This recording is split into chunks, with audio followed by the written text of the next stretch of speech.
Hello and welcome to my channel Sandeep Jain classes. आज हम class 10th English book first golden rays की second poem my good right hand का अध्ययन करेंगे। Charles Mackay द्वारा ये रचित पोइम हमारे स्वयं के कठिन परिश्रम और ईश्वर में विश्वास करने की प्रेरणा देती है। कविता में हमें कवि ने बताया है कि कठिन परिश्रम करके किस प्रकार से बुरी स्थिति से बाहर निकला जा सकता है और किस प्रकार से फेयर वेदर फ्रेंड से यानी स्वार्थी मित्रों से हमें दूर रहना चाहिए। और कविता का शीर्षक माई गुड राइट हैंड रिप्रेजेंट करता है कवि के स्वयं की कठिन मेहनत को, हिज ओन हार्ड वर्क को और उसके सेल्फ कॉन्फिडेंस को। तो यहाँ हम देखते हैं कि इस कविता के अंदर 4 स्टेंजाज हैं और हम बारी बारी से प्रत्येक स्टेंजा को पढ़ेंगे। I fell into grief and began to complain. I looked for a friend, but I sought him in vain. Companions were shy and acquaintance were cold. They gave me good counsel, but dreaded their gold. I fell into grief. यहाँ कवि कहते हैं कि poverty के कारण मैं बहुत ज़्यादा दुखी हो गया था। I fell into grief and began to complain, और शिकायत करने लगा। शिकायत किस संबंध में? कि मैं असंतुष्ट हूँ, दुखी हूँ, मेरी कोई सहायता नहीं कर रहा है, इसलिए बिगेन टू कंप्लेन। कंप्लेन करना यानी शिकायत करना। I looked for a friend but I sought him in vain, और इसके पश्चात मैंने अपने मित्र की तलाश की, किसी भी मित्र की तलाश की।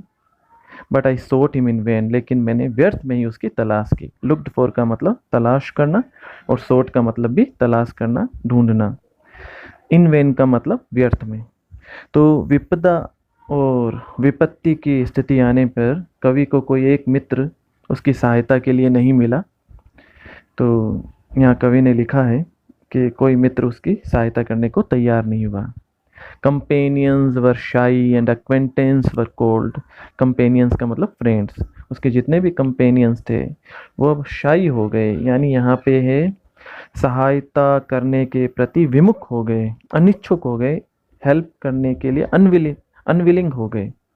कंपेनियंस वर शाई एंड एक्वेंटेंस वर कोल्ड, और जितने भी रिश्तेदार थे, एक्वेंटेंस थे, जितने भी उसके परिचित लोग थे साथ में, वो सब के सब कोल्ड हो गए, ठंडे हो गए। ठंडे होने का मतलब यहाँ पे भावना शून्य हो गए, अनफ्रेंडली हो गए, इमोशन विहीन हो गए। तो वो उनकी सहायता करना नहीं चाहते थे। तो ये विपत्ति की स्थिति में रिश्तेदारों की और फेयर वेदर फ्रेंड्स की पहचान है कि कंपेनियंस वर शाई एंड एक्वेंटेंस वर कोल्ड। वो कोई भी उसकी सहायता के लिए इच्छुक नहीं थे और भावना शून्य हो गए और उसके दुख दर्द को समझ नहीं पा रहे थे। और they gave me good counsel but dreaded their gold. उन्होंने कवि को अच्छी सलाह दी, गुड काउंसल, अच्छी सलाह दी, ये कर लो वो कर लो। बट ड्रेडेड देयर गोल्ड, लेकिन किसी तरह की आर्थिक मदद नहीं की। ड्रेडेड देयर गोल्ड यानी धन के द्वारा कोई सहायता नहीं की। अपना धन उधार देने से डर गए। ड्रेडेड का मतलब भयभीत हो गए कि उनका ये पैसा कहीं डूब न जाए। तो इसमें हमने प्रथम स्टेंजा जो है, इसके अंदर हमने देखा कि फेयर वेदर फ्रेंड्स जो होते हैं वो विपरीत स्थिति आने पर किस प्रकार से व्यवहार करते हैं। और कवि जो है वो गरीबी की अवस्था में था और परेशान था और मित्रों के पास में, रिश्तेदारों के पास गया, लेकिन कहीं से कोई सहायता उसकी नहीं मिली, कोई सच्चा मित्र उसको मिला नहीं। सभी के सभी भावना शून्य हो गए और वो सिर्फ सलाहें देने लगे, अच्छी सलाह देने लगे, लेकिन मदद के नाम पर शून्य थे। सेकंड स्टेंजा में हम देखते हैं, let them go I exclaimed, I have a friend at my side to lift me and aid me whatever betide, to trust to the world is to build on the sand, I trust but in heaven and my good right hand. यहाँ पे देखिए कवि कहते हैं let them go I exclaimed. कवि ने जब देखा कि कोई भी रिश्तेदार, कोई भी दोस्त सहायता के लिए तैयार नहीं हुआ, तो कवि ने उन्हें जाने दिया, यानी उनकी अब परवाह करनी छोड़ दी। और उन पे भरोसा किया उसके लिए वो खेद अनुभव करता है। आई have a friend at my side. अब कवि कहते हैं कि मेरी तरफ या मेरे पक्ष में मेरा एक दोस्त है। वो दोस्त कौन सा है अभी बताएंगे। आई have a friend at my side, तो मेरे पास एक विपरीत स्थिति में भी काम में आने वाला एक दोस्त है। कैसा दोस्त है? To lift me and aid me whatever betide. और वो जो दोस्त है वो मुझे इस विपदा से, इस बुरी स्थिति से ऊपर उठाएगा। लिफ्ट मी, ऊपर उठाना, यानी मुझे इस विपदा से बाहर निकालेगा। एंड एड मी, सहायता करेगा, वो इस स्थिति में मेरी सहायता करेगा। वॉट एवर बी टाइट, कुछ भी हो जाए, बी टाइट घटित हो जाए, कुछ भी घटित हो जाए। तो कवि कहते हैं कि मेरे पास में एक ऐसा मित्र है जो कुछ भी घटित हो जाए लेकिन हर एक स्थिति में वो मुझे जो है उस विपदा से बाहर निकालेगा और मेरी सहायता करेगा। To trust to the world is to build on the sand. कवि कहते हैं कि दुनिया पर भरोसा करना इसी प्रकार से है जैसे रेत पर महल खड़ा करना।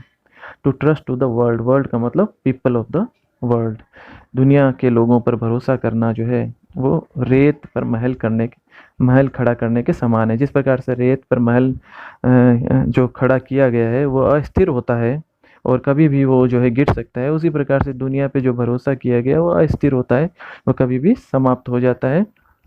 भरोसा जो है वो भरोसे के लायक नहीं है। आई trust but in heaven and my good right hand. अब कवि यहाँ खुलासा करते हुए कहते हैं कि मैं सिर्फ दो चीज़ों पे भरोसा करता हूँ। आई ट्रस्ट, मैं सिर्फ दो चीज़ों पे भरोसा करूँगा। इन हेवन, एक तो सबसे पहले ईश्वर पर, ऊपर वाले पर। And my good right hand, और मेरे हाथों पर, यहाँ हाथों पर मतलब मेरे परिश्रम पर।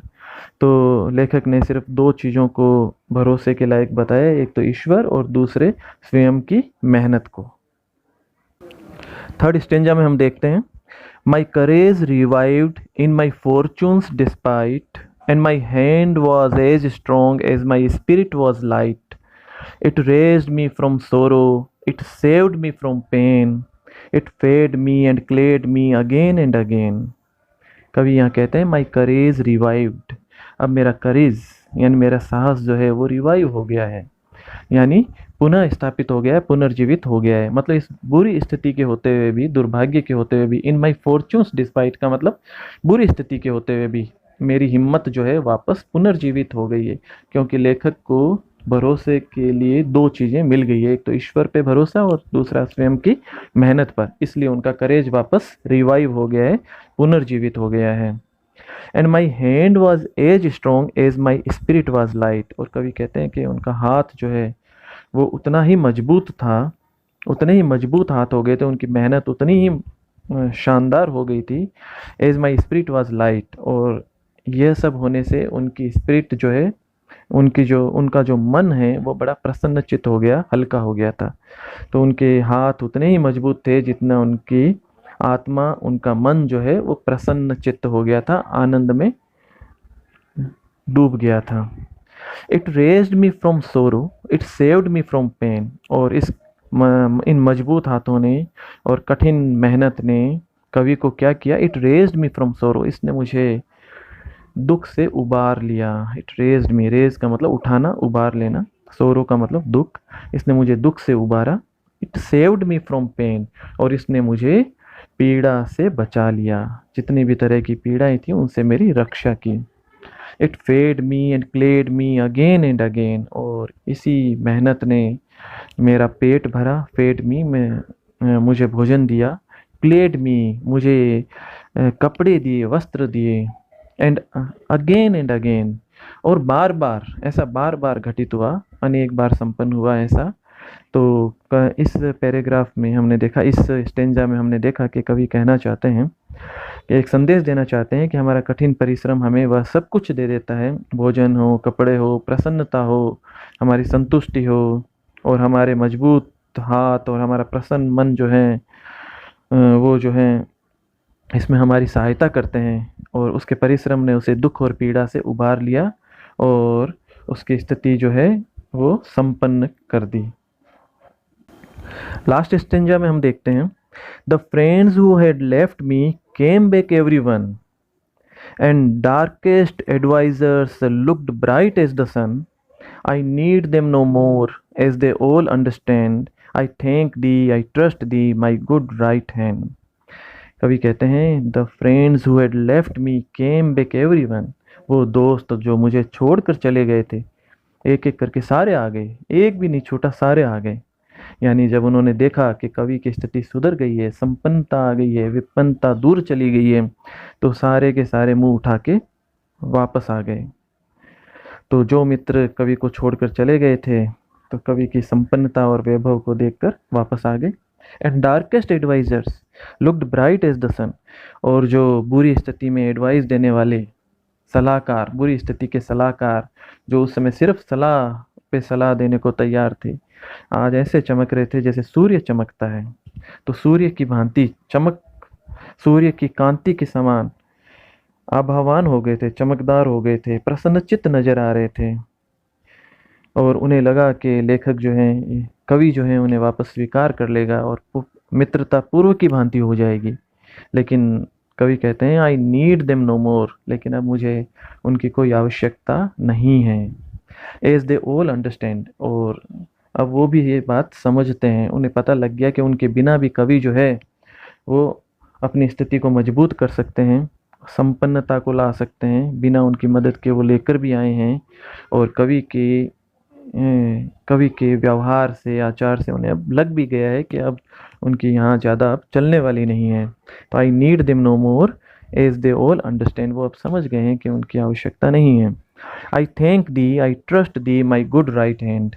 और कवि अंत में अपनी मेहनत को, अपने दोनों हाथों को धन्यवाद देता है और कहते हैं कि मैं तुम्हारे पर ही विश्वास कर सकता हूँ। तो कवि अपने परिश्रम को धन्यवाद देते हुए कहते हैं कि तुम्हें बहुत बहुत धन्यवाद, और तुम ही जो है वो मेरे भरोसे के लायक हो।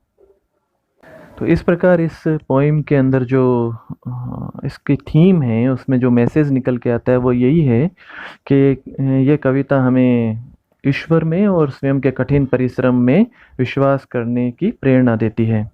और कवि कहते हैं कि कठिन परिश्रम का कोई विकल्प नहीं है, और कठिन परिश्रम ही उसे वापस उत्साहित करता है, और उसका जो विश्वास है ईश्वर में और अपने कठिन परिश्रम में, वो उसे वापस संपन्नता की ओर आगे लेकर जाता है। और साथ ही हमें ये भी शिक्षा मिलती है कि जो फेयर वेदर फ्रेंड्स हैं, रिलेटिव्स हैं, जो बुरे वक्त में पहचान में आ जाते हैं और उनकी असलियत सामने आ जाती है, उनसे दूर रहें।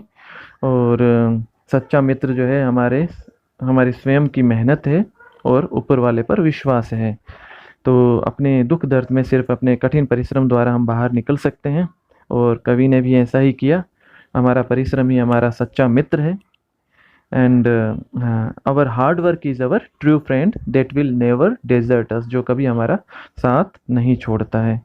तो ये कविता, अगर आपको इसका एक्सप्लेनेशन अगर आपको पसंद आया है तो इस चैनल को आप ज़रूर सब्सक्राइब करें, इस पे कमेंट लिखें, और कोई कमी है तो भी कमेंट लिखें, ताकि आगामी जो वीडियोस हैं जो और समय समय पे इसमें अपलोड किए जाएंगे, उसके अंदर उन कमियों को दूर किया जा सके। बहुत बहुत धन्यवाद, आभार।